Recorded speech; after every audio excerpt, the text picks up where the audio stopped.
TV వీక్షిస్తున్న భక్త మహాశయులందరికీ కూడా ప్రేక్షక మహాశయులందరికీ కూడా నమస్కారాంజలి.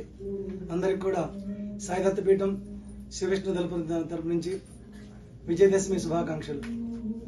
మీరు లాస్ట్ 2 times కూడా మన నవరాత్రుల గురించి మన టీవీలో బిగ్ టీవీలో చూపిస్తున్నారు. అందరు చాలా మందికి రీచ్ అయింది. అందరూ తెలుసుకొని చాలా మంది వచ్చారు. మనం ఎన్నో కార్యక్రమాలు చేసాం. లాస్ట్ టైం చెప్పాను మీకు, బాలా పూజ, కన్యా పూజ, సువాసిని పూజ, దాని తర్వాత సరస్వతి పూజ, బతుకమ్మ సెలబ్రేషన్ చాలా బాగా జరిగింది. లాస్ట్ టైం మాట్లాడినప్పుడు బతుకమ్మ సెలబ్రేషన్ ఉంటుందని చెప్పాం. దానికి ఎంతో మంది మన మహిళా మండలి ఆడపడుచులు వచ్చి బతుకమ్మ సెలబ్రేషన్లో పార్టిసిపేట్ చేశారు. అది చాలా బాగా జరిగింది. ఇక అంతకంటే ముఖ్యం, నిన్న దుర్గాష్టమి, దుర్గాదేవి అలంకారం చేసుకున్నాం. నిన్న మహానవమి, మహిషాసురమర్దిని అలంకారం చేసుకున్నాం. ఈరోజు విజయదశమి. ఈరోజు 3 ఫంక్షన్లు ప్యారల్గా జరుగుతున్నాయి. 1 అమ్మవారి విజయదశమి, 2 బాబాగారి పుణ్యతిథి, 3 బాలాజీ జయంతి, వెంకటేశ్వర జయంతి. వెంకటేశ్వర జయంతి ఉత్సవాలు 3 రోజులు చేస్తున్నాం. ఈ రోజు, రేపు, ఎల్లుండి కూడా. అలాగే అమ్మవారిని కూడా అప్పుడే తీయట్లేదు మనం. ఈ 3 రోజులు అమ్మవారిని కూడా అలాగే ఉంచుతున్నాం. ఎందుకంటే రేపు ఈవినింగ్ హోమం ఉంది, ఎల్లుండి పలకి ఉత్సవం ఉంది.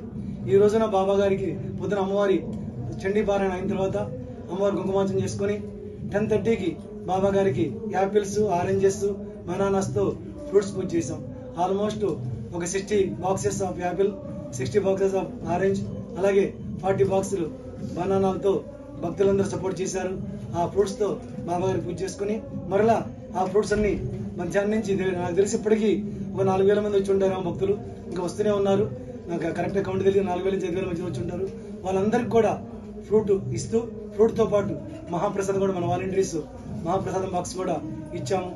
చాలా మంది ఓపిక్ గా వెయిట్ చేశారు. లైన్ ఆల్మోస్ట్ స్టెమ్ అకాడమీ దాకా వెళ్ళిపోయింది. అయినా కూడా అందరూ వెయిట్ చేసి చక్కగా దర్శనం చేసుకుని లాస్ట్ లో మళ్ళీ మాతాజీ హారతి లేట్ అయినా అలాగే ఉండి మాతాజీ హారతి చూసుకున్నారు. ఈ రోజు ఇంకో స్పెషల్ ఏంటంటే మాతాకి చౌకి ఏర్పాటు చేసాం కమ్యూనిటీ హాల్లో. అది ఆల్మోస్ట్ 4 hours జరుగుతుంది. 7:30 అట్లా స్టార్ట్ చేశారు. ఇంకా ఇప్పుడు చివరిలో ఉంది. ఆ మాతాజీ హారతి కూడా ఇస్తున్నాం. అది చూసుకొని భక్తులు మహాప్రసాదం తీసుకుని వెళ్తారు. రేపటి రోజున ఉదయం సుప్రభాత సేవ ఉంది. రేపు ఈవినింగ్ బాలాజీ అభిషేకం ఉంది 6ంటికి. రేపు ఈవినింగ్ మరియు బయట 4 PM నుంచి చండీ హోమం కూడా జరుగుతుంది. ఎల్లుండి ఉదయం శనివారం నాడు లాస్ట్ డే. ఆ రోజున ఉదయం సుప్రభాతం అయిన తర్వాత మనకి సుదర్శన హోమం ఉంది. దాని తర్వాత అదే రోజు శని త్రయోదశి రావడం వల్ల 9 o'clockకి శనీశ్వర భగవానికి తైలాభిషేకం ఏర్పాటు చేసాం. అదైన తర్వాత 9 o'clockకి శ్రీనివాస కళ్యాణం కూడా జరుగుతుంది. ఇకపోతే ఈవినింగ్ 4కి ఆ రోజు ప్రదోషం అయింది. 3:45కి హనుమాన్ అర్చన, హనుమాన్ చాలీసా పారాయణ చేసుకుని 4:15 PMకి ప్రదోషం కాబట్టి అమరేశ్వర స్వామికి రుద్రాభిషేకం ఏర్పాటు చేసుకున్నాం. తర్వాత 5కి విష్ణుసహస్రనామం, 5:30కి బాబా హారతి, 5:30కి విష్ణుసహస్రనామం, 6కి బాబా పల్లకి, బాలాజీ పల్లకి, మాతాజీ పల్లకి ఉత్సవం. ఆ ఉత్సవం అయిన తర్వాత ఫైనల్ గా మాతాజీ హారతి ఇచ్చుకొని ఏవైతే కలశాలు పెట్టామో ఆ కలశంలోని గంగా జలాన్ని అందరికి సంప్రోక్షణ చేస్తాం. దాంతో ఈ ఫంక్షన్ మనకి ఈ ఆల్మోస్ట్ 14 days ఫంక్షన్ పూర్తవుతుంది. అప్పుడు అందరూ మహాప్రసాదం తీసుకుంటారు. ఇది చాలా బాగా జరిగింది. ఇది జరగాలని ఒకరి వల్ల కాదు, ఎంతో మంది సహకారం.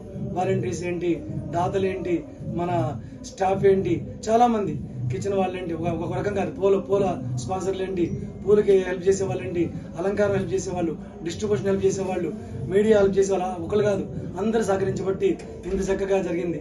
ఇలా ఎవరైతే సహకరించారో వారందరికీ, పార్టిసిపేట్ చేసిన భక్తులకి అందరికి కూడా శ్రీమాత బాలాజీ సాయినాథ కరుణ కటాక్ష సిద్ధిరస్తు. సర్వే జన సుఖినో భవంతు, సమస్త లోక సుఖినో భవంతు. శ్రీమాత్రే నమః.